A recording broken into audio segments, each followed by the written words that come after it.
अच्छा, these are types of physical quantities. Okay, so physical quantities को further हम divide करते हैं वेक्टर्स और स्केलर्स में। So do you have any idea कि वेक्टर्स क्या होते हैं? ये सर वेक्टर होता है जिसमें वो मैग्नीट्यूड और डायरेक्शन यूज होती क्यों यूज होती है, मतलब वजह क्या है? उनको समझ नहीं सकते, क्या मतलब है? है।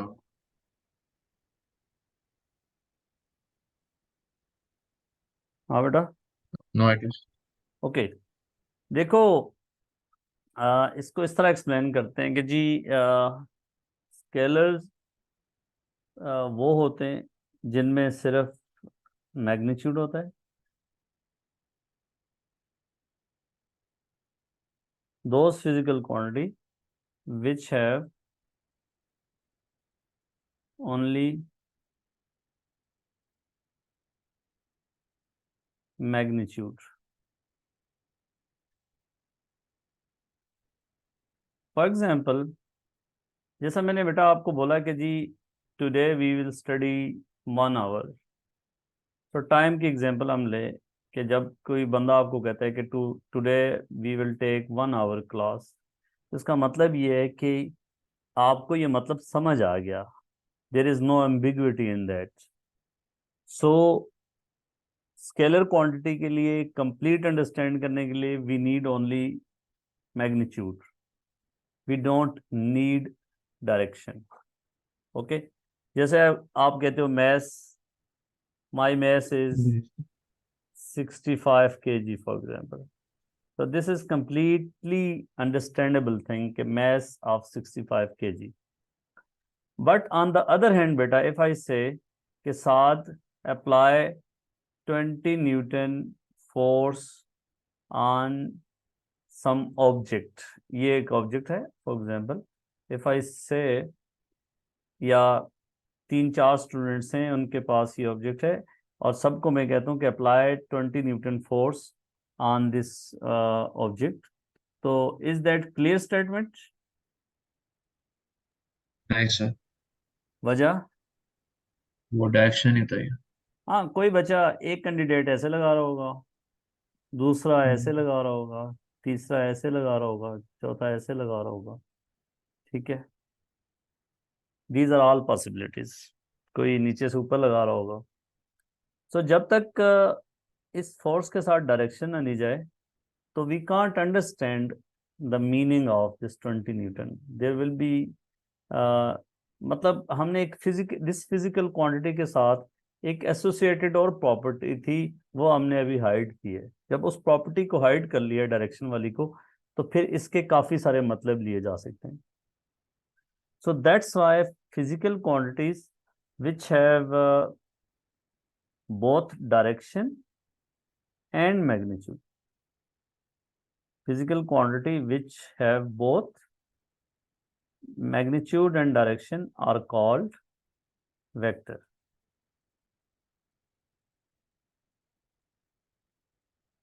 Where is it?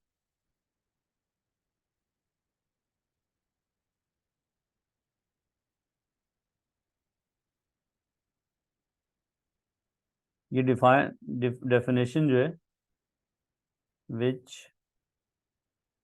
have both magnitude and direction। अब मैंने इसको ज्यादा क्वांटिटीज की फॉर्म में लिख लिया। आप ये कह सकते हैं physical quantity which has both magnitude and direction. here you can use has, ये भी एक्सेप्टेबल है। इधर आप क्वांटिटी लिख सकते हो। ठीक है, which has both magnitude and direction is known as vector quantity। जैसा कि मैंने आपको एग्जांपल दे दी। अच्छा, आप ये दूसरी इसकी एग्जांपल बेटा यहाँ पे, एक तो इसकी एग्जांपल है फोर्स, दूसरी एग्जांपल आप यहाँ स्टैंड कर रहे हो और मैं अगर आपको कहता हूँ कि साथ move 20 metre from this point, move 20 metre from point O, Is that clear statement?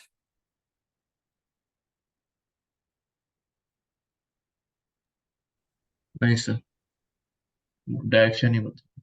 हाँ, आप एक ये पॉसिबिलिटी हो सकती है, ये पॉसिबिलिटी हो सकती है, आप इधर जा सकते हो, आप इधर जा सकते हो, आप इधर जा सकते हो, मैनी पॉसिबिलिटीज। वजह ये है कि मैंने डायरेक्शन दी नहीं है। सो डिस्प्लेसमेंट जो है, जब एक फिक्स पॉइंट से डिस्टेंस की बात करते हैं तो डिस्प्लेसमेंट बन जाता है। तो डिस्प्लेसमेंट भी वेक्टर क्वांटिटी है, फोर्स वेक्टर क्वांटिटी है, जी डिस्प्लेसमेंट वेक्टर क्वांटिटी है। अभी स्केलर की एग्जांपल रहती है, मैं आप वो ऐड करूंगा। डिस्प्लेसमेंट वेक्टर क्वांटिटी है, अच्छा वेलोसिटी वेक्टर क्वांटिटी है, डायरेक्शन चाहिए होती है वेलोसिटी के लिए। देखें, if one object is moving in this direction with velocity of 20 meter per second and the second object is moving in this direction with a velocity of 20 meter per second, these two velocities are different because they have different direction. अगर इस velocity को plus कहूँगा तो ये minus होगा, because these velocities are have different directions. तो जब इस that's why velocity is vector quantity. Fourth one is acceleration is vector quantity. और acceleration के साथ और शाबाश, tension is vector quantity, tension is also force, weight is force। जी इसके अलावा ग्रेविटेशनल फील्ड स्ट्रेंथ,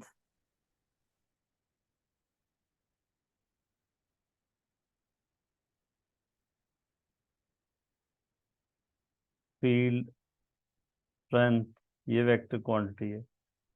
इसकी डेफिनेशन क्या है आगे पढ़ेंगे, लेकिन यहाँ बता देता हूँ।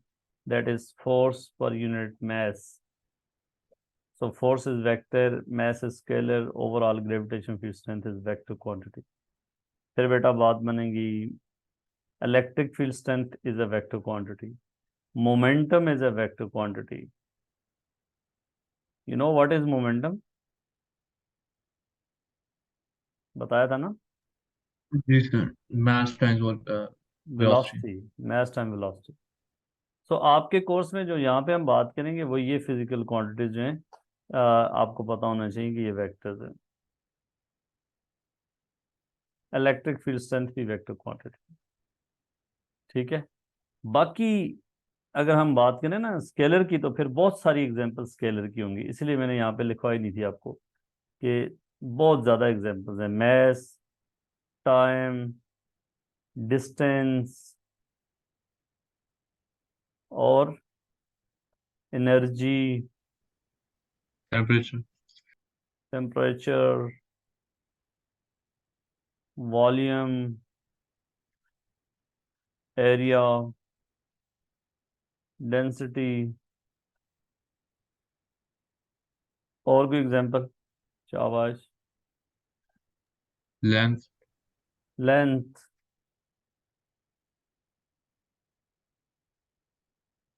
टाइम ऑलरेडी हो गया, energy, temperature, volume, resistance, potential difference,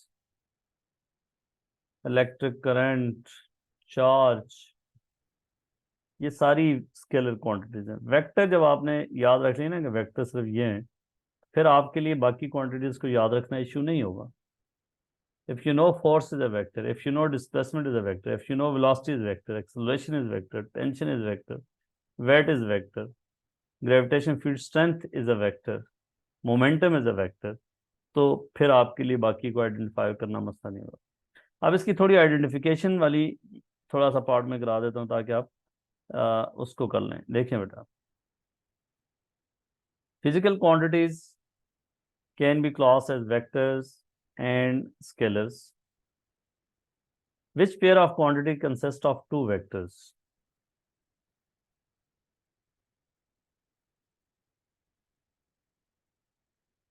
So what is your choice?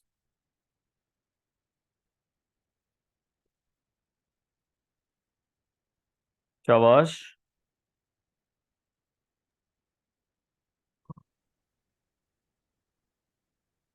Velocity and electric field strength. जबरदस्त। So C is your choice. Velocity, velocity is vector quantity, electric field strength is vector quantity. Electric field strength को कैसे define करते हैं? Electric force per unit charge. ठीक है। ये electric field वाला वैसे चैप्टर अभी A2 में चला गया है, तो पुराना सवाल है, मैं जून 18 का, इसलिए इलेक्ट्रिक फील्ड स्ट्रेंथ आया है। लेकिन आप ये एक्सपेक्ट नहीं कर सकते कि इसमें इलेक्ट्रिक फील्ड स्ट्रेंथ की बात आपसे करेगा। वो A2 में चला गया। मोमेंटम आपकी वेक्टर है, टाइम स्केलर है। So this is vector, this is scalar. Weight is vector, temperature is scalar, kinetic energy is vector, sorry, scalar. All type of energies are scalar. Force is vector. Second question पे चलते हैं जी। Which pair of which equation consist only scalar quantities? क्या answer लिखेंगे आप? लेकिन sir work जो है वो स्केलर है या वेक्टर? वर्क स्केलर है, वर्क एनर्जी है ना। लेकिन उसमें मत अच्छा, नहीं, फोर्स टाइम्स डिस्टेंस यूज होता है उसमें। फोर्स टाइम तो डिस्प्लेसमेंट यूज होता है। दो वेक्टर्स को मल्टीप्लाई करें तो वेक्टर भी आ सकते हैं, स्केलर भी आ सकते हैं। फिर उनकी क्लासेस अच्छा। आप अभी हम्म। देखिए, जैसे वर्क है फोर्स टाइम डिस्प्लेसमेंट। दो वेक्टर्स को इस तरह मल्टीप्लाई करें कि वो एक स्केलर क्वांटिटी दें, तो इसको डॉट प्रोडक्ट कहते हैं। ठीक है। सो दो वेक्टर्स, अब दो वेक्टर्स की मल्टीप्लिकेशन कुछ हालात में आपको स्केलर देती है और कुछ दो वेक्टर्स की मल्टीप्लिकेशन आपको वेक्टर देती है। इससे फिर उनको दो क्लासेस में डिवाइड करते हैं।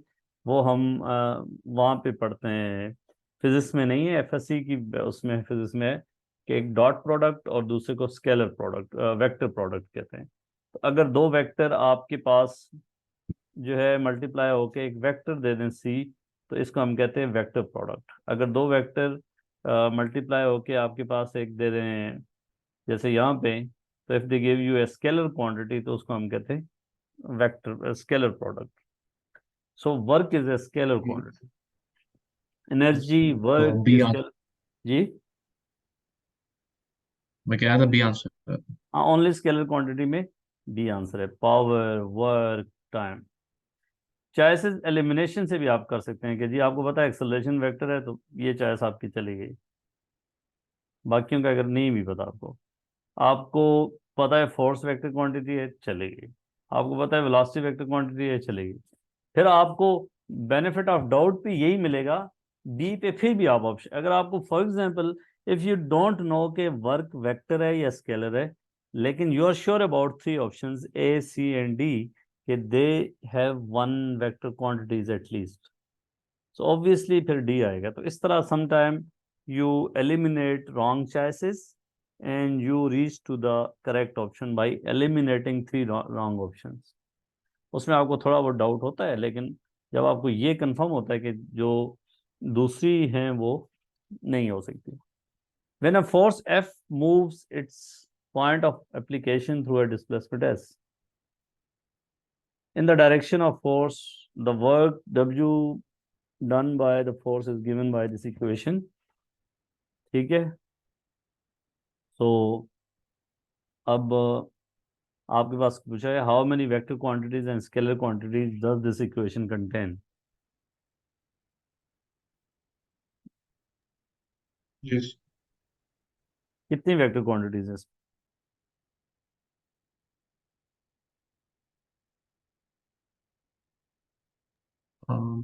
To sir. Two vectors. देखें, अगर आपको ये वन पता सर। पता है कि फोर्स और डिस्प्लेसमेंट श्योर वेक्टर क्वांटिटीज हैं, और वर्क वैसे ही आपको पता है कि एनर्जी स्केलर क्वांटिटी है, सो दैट्स वाई ये जो है ये स्केलर, ये वेक्टर, ये भी वेक्टर। तो जो है आपके ये क्लियर हो गया। ठीक हो गई बात? जी सर। अच्छा जी। अब अगर आप चलें इस पे,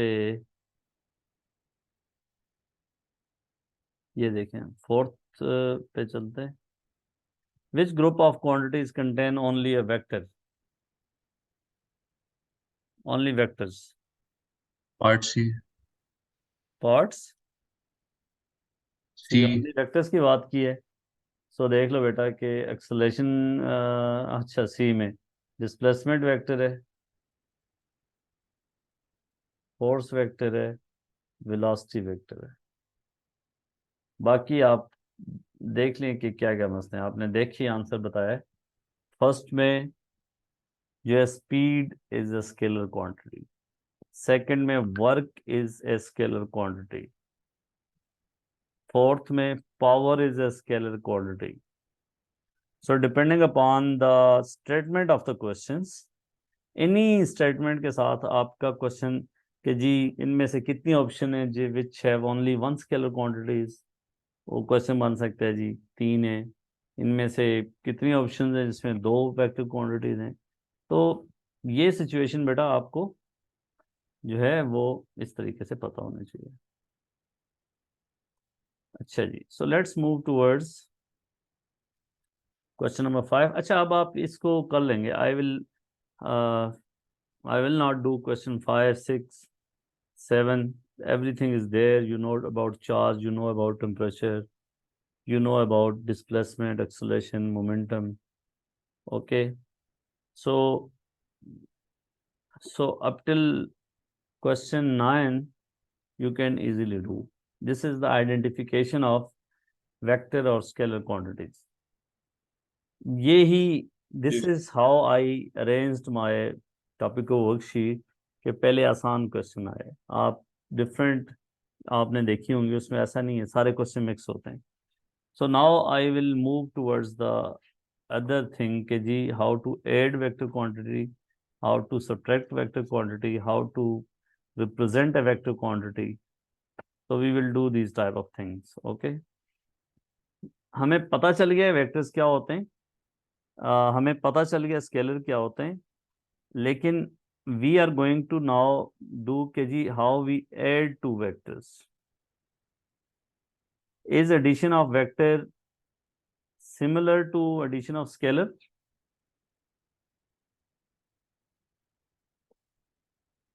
हाँ बेटा।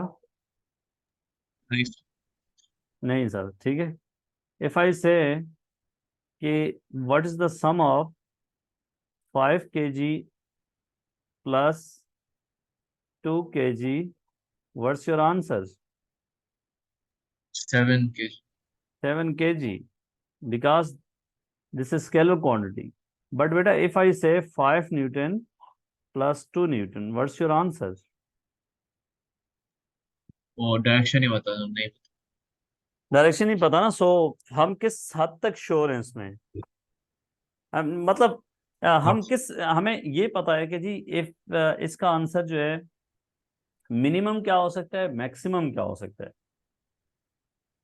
If these two forces are acting in the same direction, then the answer will be 7 7 Newton. Newton. You can, now we are going to the procedure कि अब हम, if we are adding two forces, they are in the same direction, like F 5 Newton and other force is 2 Newton. अच्छा ये याद रखना कि force को represent कैसे किया जाता है, ये मैंने बात नहीं बताई। रिप्रेजेंटेशन ऑफ फोर्स या vector is done by this arrow head line.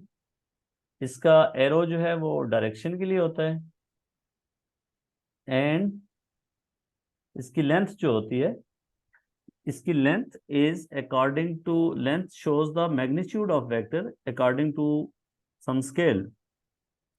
For example, if I have to represent 500 Newton force on my paper, तो I have to decide a scale. मैं क्या करूँगा? I will say 100 Newton is equal to 1 centimeter. Then I will write this I will draw this 5 centimeter line. So representation, direction of this vector is represented by this arrow, and the length of this vector represents the magnitude. So if these two forces are acting in the same direction, then resultant of these two vectors will be, इस जो एक vector आएगा जो इन दोनों को show करेगा, that is known as resultant of these two vectors, and resultant over here will be 7 Newton. Okay, this is known as resultant. ये 7 Newton इस ऑब्जेक्ट पे वही इम्पैक्ट डालेगी जो ये 2 न्यूटन, ये दो फोर्सेस डाल दी. If you are pulling this object by a force of 7 Newton, or if there are two person, one is applying 2 Newton, other is applying 5 Newton, then the both situation will be exactly similar. There will be no difference. Okay? So there is no difference. So पहली situation आती है, forces are acting in the same direction, then उनकी addition simply इस तरह होगी. ठीक है? Generally if I say कि अगर आपके पास ये F1 है, ये F2 है, तो इनका एक ही वेक्टर जो होगा वो that is F1 plus F2.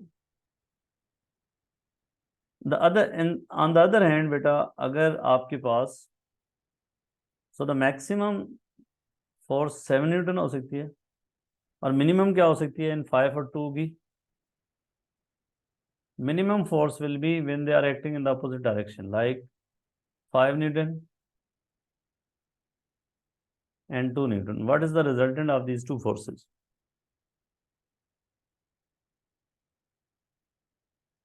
शाबाश. और डायरेक्शन राइट साइड. कितने कितने न्यूटन होगी? 3 न्यूटन और direction right side. Right side पे. देखिए 3 न्यूटन, शाबाश, एंड डायरेक्शन इज राइट. ये हम फोर्सेस को माइनस नहीं कर रहे, please remember this, we are adding these two forces. ठीक है, we are adding these two forces. Addition of these two forces gives us 3 newton. if this is F1 and this is F2, that is F1 plus F2. Minus करेंगे तो और result आएगा, वो बाद में बताऊं. सो फोर्सेस जो सेम डायरेक्शन में या अपोजिट डायरेक्शन में लगती हैं, उनके एडिशन की हमने बात की है. Addition of those type of forces. ठीक है. अब इसको एक और एग्जांपल दे देता हूं जिसमें ज्यादातर केसेस आ जाएंगे. बेटा if you have, for example, 10 Newton here, 2 Newton here, 4 Newton here,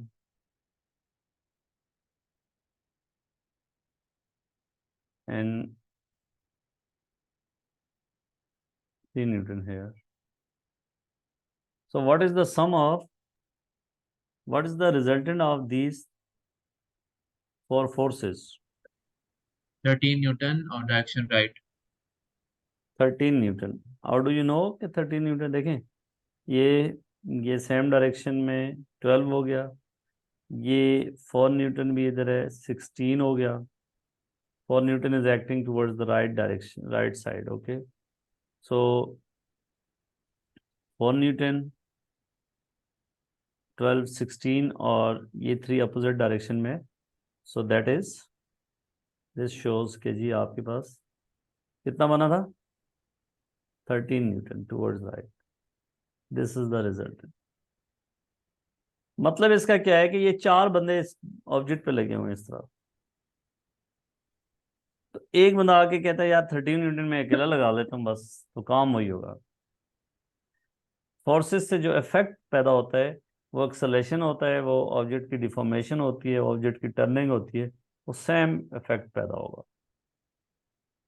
this is how we add two parallel anti parallel forces. ठीक है. These are equal vectors. Equal vectors की क्या डेफिनेशन होगी? If they have same direction plus दूसरी क्या बात होनी चाहिए? Same magnitude. Same magnitude. Otherwise अगर सेम मैग्नीट्यूड भी हो, डायरेक्शन ना हो, तो फिर भी वेक्टर इक्वल नहीं होंगे, प्लीज रिमेंबर।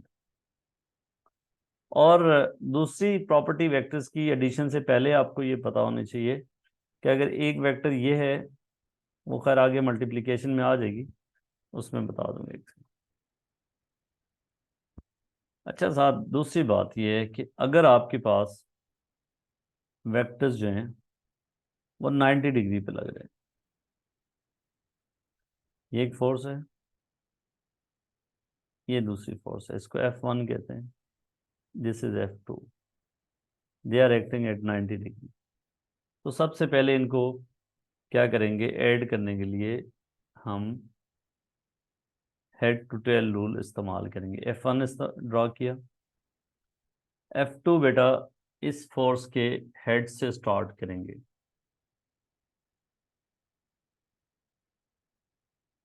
सेम मैग्नीट्यूड होना चाहिए जो यहाँ पे है, ये F2 इधर भी वही, F1 इधर भी वही, लेकिन F2 को स्टार्ट करेंगे F1 के हेड से। इसको हम कहते हैं हेड टू टेल रूल या triangle method of vector addition. बताता हूँ आपको। जो रिजल्टेंट होगा ना बेटा साहब, वो होगा आपका, इस वेक्टर से स्टार्ट होगा, इस वेक्टर पे एंड होगा, this is resultant, this is F1, this is F2, they are acting at 90 degree, this F is resultant. तो कैसे फाइंड करेंगे, ट्रिग्नोमेट्री यूज करके, F square equal to F1 square plus F2 square under root, do you know this? Yes. So this is done by Pythagoras theorem, and इसकी direction find करनी होगी resultant की, तो वो कैसे फाइंड करेंगे, tan of theta is equal to perpendicular opposite over adjacent, tan of theta is opposite over adjacent। तो हमें डायरेक्शन भी पता चल गई और साथ में हमें उसका मैग्नीट्यूड भी पता चल गया। Is that clear? Yes, sir. अच्छा, इस मेथड को हम क्या कहेंगे, हेड Yeah. अच्छा। To tail method. इसमें हमने स्केल डायग्राम को नहीं यूज किया, इसी का स्केल डायग्राम भी बताता हूँ वो कैसे करते हैं, या इसको हम कहते हैं ट्रिग्नोमेट्रिक।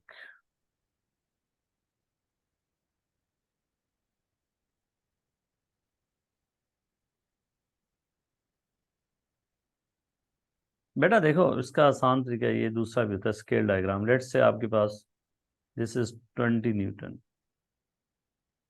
दिस इज, इसको हम कर लेते हैं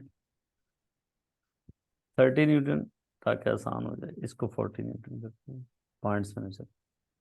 अब मैं दूसरा मेथड बताने जा रहा हूँ, इसको हम कहते हैं स्केल डायग्राम। स्केल डायग्राम में क्या कहते हैं, मेंशन होता है ऊपर के जी, चाहे आप स्केल डायग्राम यूज कर लें या ये यूज कर लें।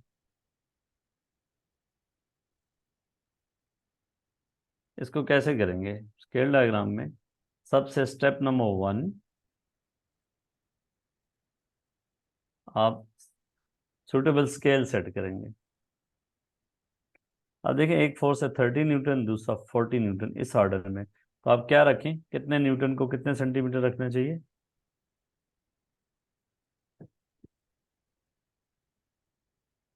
क्या चीज सर? कितने न्यूटन को कितने 1 सेंटीमीटर के इक्वल लेना चाहिए, ताकि हम इजीली रिप्रेजेंट कर सकें अपने डायग्राम पर। 1 न्यूटन अगर 1 सेंटीमीटर कहेंगे तो फिर 30 सेंटीमीटर की लाइन बनेगी, वो बहुत लेंथी होगी। 40 सेंटीमीटर की लाइन यहाँ हम पेपर पे नहीं बना सकते, ठीक है। तो इसलिए हम क्या करेंगे, कितने न्यूटन वी कैन सेट के जी, हम 10 न्यूटन इक्वल टू 1 सेंटीमीटर कर सकते हैं, Yes. ठीक है।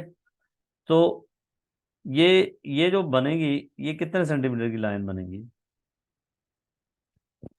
3 सेंटीमीटर। 30 सेंटीमीटर की, ठीक है। सो 3 सेंटीमीटर की लाइन आप ड्रॉ करेंगे, स्केल सेट करके, स्केल रख के बाकायदा you will have to draw a line of 3 centimetre in the same direction. ये 3 सेंटीमीटर रफली मैं ड्रॉ करूँ, इतना होगा। दूसरा जो है, ये कितने सेंटीमीटर की लाइन होगी? ये 4 सेंटीमीटर। 4 सेंटीमीटर। अब आपके पास फर्दर दो ऑप्शन है, आप हेड टू टेल पे भी जा सकते हो, पैरेललोग्राम मेथड पे भी जा सकते हो। स्केल डायग्राम में अब आपके पास दो ऑप्शन है। तो पहला आपके पास आएगा ये हेड टू टेल, या टिप टू टेल भी कहते हैं। दूसरा होगा पैरेललोग्राम। तो हम पहले हेड टू टेल पे जाएंगे। So you will have to draw a line of 4 centimetre over here, proper scale के साथ बनाएंगे भाई, 90 डिग्री। फिर बेटा आपके पास ये रिजल्टेंट होगा, इसके हेड से स्टार्ट होगा, सॉरी टेल से, that will be your resultant. इसको एफ कह देते हैं। तो इसको मैयर करोगे, सेट स्केल आपने कर दिया, ड्रॉ कर दिए, ड्रॉ टू फोर्सेस। फिर 2 के बजाय 3 और 3 कर लेंगे। थर्ड स्टेप होगा कि join tail of first to head of last. ठीक है, ये काम आपने कर लिया। अगला स्टेप होगा मैयर दिस लेंथ। इस लेंथ को भाई मैयर करना है साथ बेटा, इस लेंथ को स्केल से मैयर करना है आपने। और यस। फॉर एग्जांपल ये आपके पास आता है, मैयर करने से ये आपके पास है 5 centimetre, let's say this is 5। तो कितने न्यूटन फोर्स होगी according to this 50। Scale? 50 newton आपके पास रिजल्टेंट आ गया। And you have to measure this theta as well, D के साथ। तो स्केल डायग्राम में सब कुछ मेजरमेंट पे चलेगा। पैरेललोग्राम मेथड में क्या होगा, इसी वेक्टर को आपने यहाँ पहले वाले को ड्रा किया, दूसरे को आपने यहाँ से ड्रा करना है, यहाँ 90 पे ही है ना। तो फिर इस पॉइंट पे अपने कंपास को रखे, यहाँ पे इस पॉइंट पे 4 सेंटीमीटर की आर्क लगाएंगे, और इस पॉइंट पे रखे, मीन टू से दिस पॉइंट, आप कितने लगाएंगे?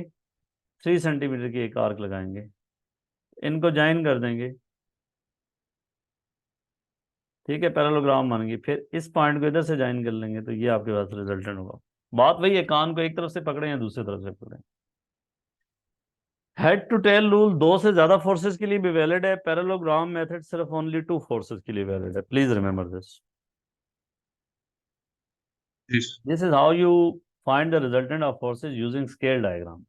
अब एक एग्जांपल मैं आपको बताता हूँ, थोड़ा सा उसको ट्राई करें। कि लेट से आपके पास परपेंडिकुलर फोर्सेस के लिए मैंने सीधा तरीका ही बता दिया, पाइथागोरस थ्योरम लगा दें। ठीक है, ये this is for perpendicular forces.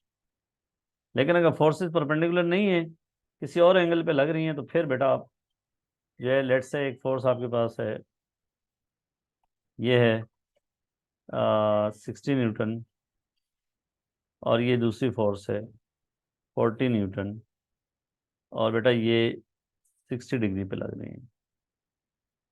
अब आपके पास ऑप्शन है, एग्जामिनर कहेगा स्केल डायग्राम यूज करें या रिजॉल्विंग फोर्स। रिजॉल्विंग फोर्स अभी हमने बात ही नहीं की। तो एग्जामिनर आपसे ये स्केल डायग्राम जब कहेगा ना बेटा, तो फिर क्या करेंगे, स्केल आपने खुद सेट करेंगे, या उसने एक फोर्स का स्केल सेट करके दिया होगा, ये एक फोर्स को ड्रा करके दिया होगा। अगर 60 न्यूटन की फोर्स को ड्रा करके यहाँ पे दे दिया है आपको, तो इसका मतलब ये होगा कि आप यहाँ से मेजर करेंगे उसको, और आप देखेंगे कि कितने सेंटीमीटर वाली लाइन बनाई है, तो वहां से आपके पास एक स्केल आ जाएगा। अगर नहीं ड्रा करके दिया, तो खुद कहता है आप इसको करें, मोस्टली ड्रा करके दिया होता है, तो फिर आप क्या करेंगे, सूटेबल स्केल सेट कर लेंगे। आपको पता है यहाँ पे क्या हो रहा है, 40 60, तो आप क्या कर लें, 15 भी रख सकते हैं, 10 भी रखेंगे, तो 6 सेंटीमीटर की लाइन होगी, 10 रख लेते हैं फॉर एग्जाम्पल। तो ये 6 सेंटीमीटर की लाइन आपने ड्रॉ कर ली है। अगली लाइन बेटा आपने 4 सेंटीमीटर की ड्रॉ करनी है, लेकिन अब आप देखें head to tail rule use करना है, तो यहाँ से आपने रखना है और ये आपकी हॉरिजॉन्टल लाइन है। इस लाइन के साथ, हॉरिजॉन्टल के साथ, इसका एंगल 60 डिग्री है। नजर आ रहा है ना? इसको Yes. ऐसे ड्रा करेंगे तो सही होगा। Nice. जबरदस्त। क्योंकि हॉरिजॉन्टल के साथ 60 बनाना है, तो ये जो है 4 सेंटीमीटर की लाइन, ये एंगल प्रॉपर डी के साथ 60 डिग्री बनाएंगे प्रोटेक्टर के साथ। अब बेटा इस जगह से इसको स्टार्ट करना है आपने, वही tail of first to the head of last, इसको मेजर करेंगे। मेजर करने के बाद स्टेप लिख देता हूँ, मेजर दिस, इसको मैं ए बी कह देता हूँ, ए बी, ये पहला स्टेप। दूसरा स्टेप होगा convert to newton using the scale, okay, then measure this angle. ठीक हो गया? Yes. एक से मैं ज़रा टाइम का देख लूँ कि अचानक क्लास ना खत्म हो जाए, रनिंग आउट ऑफ टाइम। अच्छा 1 मिनट रह गया है, ठीक है। सो इस लेक्चर में अभी तक जो हमने बात की है वो फोर्सेस के एडिशन की बात की है, और फोर्सेस को ऐड कैसे करते हैं दो उसमें। तो 1 मिनट के बाद जो हम दोबारा क्लास में आएंगे ना, उसमें फिर हम सब्ट्रैक्शन की बात करेंगे, उसमें मोर देन टू फोर्सेस की बात करेंगे एंड सो ऑन। ठीक है, ओके। फिर Yes. दूसरी क्लास में ज्वाइन करें, इसी लिंक से आना फिर। Yes.